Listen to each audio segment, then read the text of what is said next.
Should you be training fasted? Will it help you burn more fat? Will it help you make better progress in the gym? Will it get you to your fat loss goal quicker than any other method?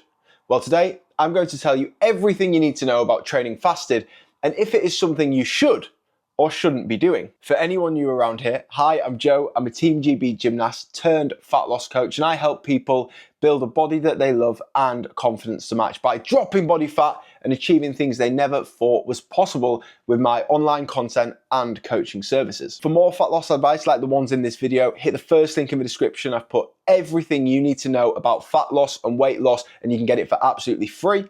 And the second link is going to tell you more about how I help people, what you get, what it is, how I help you, how much it is, and the results that people get. Check the second link out as well. So what is fasted training? Fasted training is essentially when your body has run out of food that it needs to use for fuel.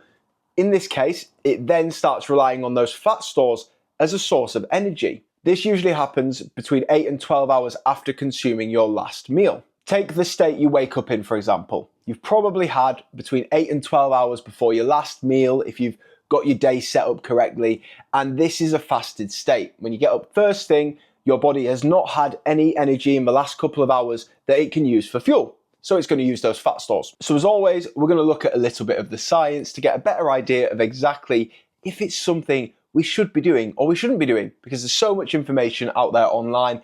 I get that it can be confusing. There has been studies to show that fat oxidation, that process of burning fat as a source for energy in the body, is slightly higher during fasted workouts. But there has also been a study done which compared total 24-hour fat loss between fasted and fed training.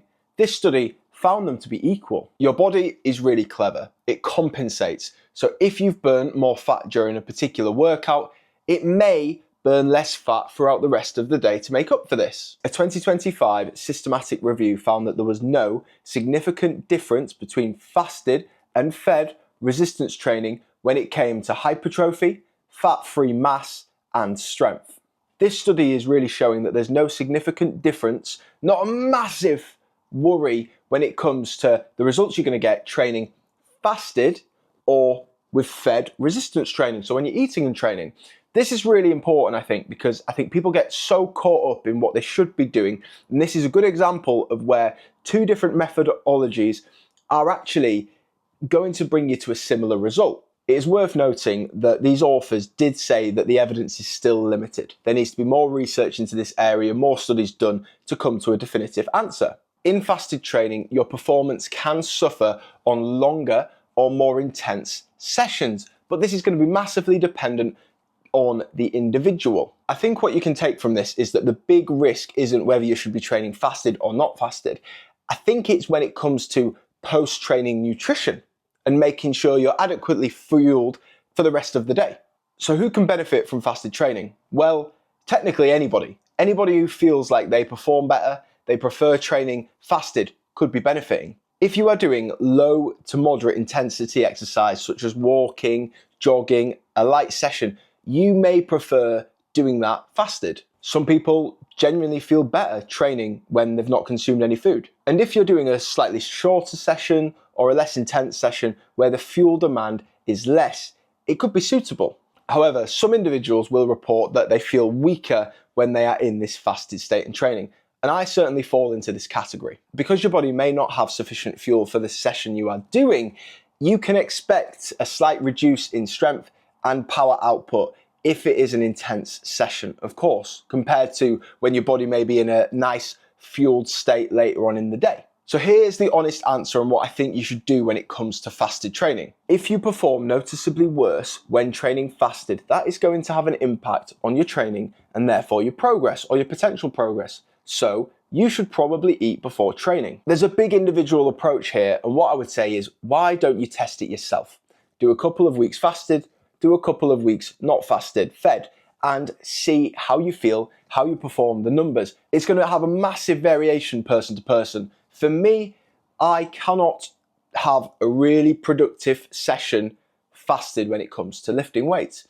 I have to have some sort of fuel. Ideally, I like training in the early afternoon. However, I will train early in the morning depending on what I'm doing in my life, but I make sure I've eaten or consumed some fuel before the session to make sure I've got the output for the session that I want, to be able to maintain and keep the intensity, lift the weights I want, etc. The evidence thus far doesn't support a hard pass on avoiding it at all costs. You have to test it yourself. A few key reminders of what actually matters here. When it comes to fat loss, total daily calorie intake is what you need to be looking at.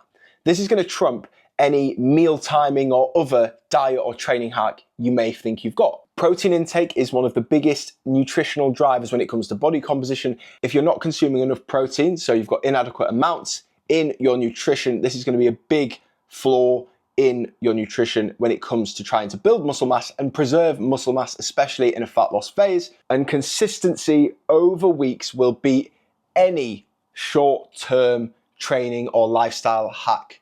Do the thing again and again and again. I hope that has cleared up some of those myths there around fasted training. And of course, the key message here is there isn't enough evidence to fully support whether you should or shouldn't, but try it yourself. Look at the results, look how you feel, and do what you like. For more fat loss advice, like the bits in this video, hit that first link in the description. If you want to find out more about hiring me as your coach to actually start seeing the results, maybe you're feeling stuck and you're not in the place you want to be, hit the second link and you can see what you get, how we do it, how it's helped other people, and how much it is. It's a no-brainer. Hit that second link. Thanks for watching. If you've liked this one, don't forget to subscribe. I appreciate it. And YouTube is going to suggest a video right here, which is probably debunking a fat loss or fitness myth, or it's going to help you with your training. So you should probably watch it.